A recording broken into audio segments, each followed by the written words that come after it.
मोठी बातमी समोर येते। शासकीय अधिकाऱ्यानं दटावल्यानं शेतकऱ्यानं आत्महत्या केल्याची शक्यता आहे। पैठण तालुक्यातला हा प्रकार चांगलाच वादात आलाय। पीडित कुटुंबानं अधिकाऱ्यांवर मोठे आरोप केले। तलाठी आणि मंडल अधिकाऱ्यासमोर शेतकऱ्यानं विहिरीत उडी मारून आत्महत्या केली असं कुटुंबानं सांगितलंय। आत्महत्या केलेल्या शेतकऱ्यानं रस्त्याच्या बांधकामामुळे स्वतःच्या शेतात पावसाचं पाणी थांबत असल्याची तक्रार केली होती। या प्रकरणी शेतकऱ्यानं कंत्राटदारावर गुन्हा दाखल करण्याची मागणी अधिकाऱ्यांकडे केली। मात्र गुन्हा दाखल करायचं सोडून तक्रारदाराला दटावलं। यामुळे निराश झालेल्या शेतकऱ्यानं प्रशासकीय कर्मचाऱ्यांसमोरच विहिरीत उडी मारली। आता या प्रकरणी शेतकऱ्याचा पाण्यात बुडून मृत्यू झाल्याचं तपासाअंती समोर आलंय। या विरोधात नातेवाईकांनी रुग्णालयासमोर ठिय्या आंदोलन केलंय।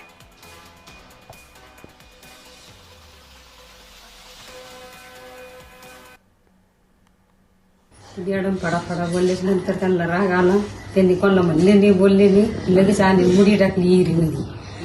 शेजारीत आमचे जास्त खोडेल होते ते दोघ जण होते, आप्पासाहेब डाके, लक्ष्मण डाके, पप्पासाहेब डाके, नाव शायनाथ डाके, महेश डाके आले होते। नंतर सरपंच बी आले होते। आमची मागणी आहे मॅडम अटक करा। त्याच्यामुळे आमचं मालक गेले म्हणलं काय काय करता त्या मॅडमला। जेवढं दबावात टाकलं तेवढं प्रेशर टाकलं चांगलं, मग यांना राग सहन नाही झालं। मग त्यामुळे शासकीय अधिकाऱ्यानं दटावल्यानं शेतकऱ्यानं आत्महत्या केल्याचा आरोप आता या कुटुंबियांनी केल्याचं पाहायला मिळतंय। तर या सगळ्या अधिकाऱ्यांवर कारवाई झाली पाहिजे, त्यांना अटक झाली पाहिजे अशी मागणी या कुटुंबियांनी केली आहे।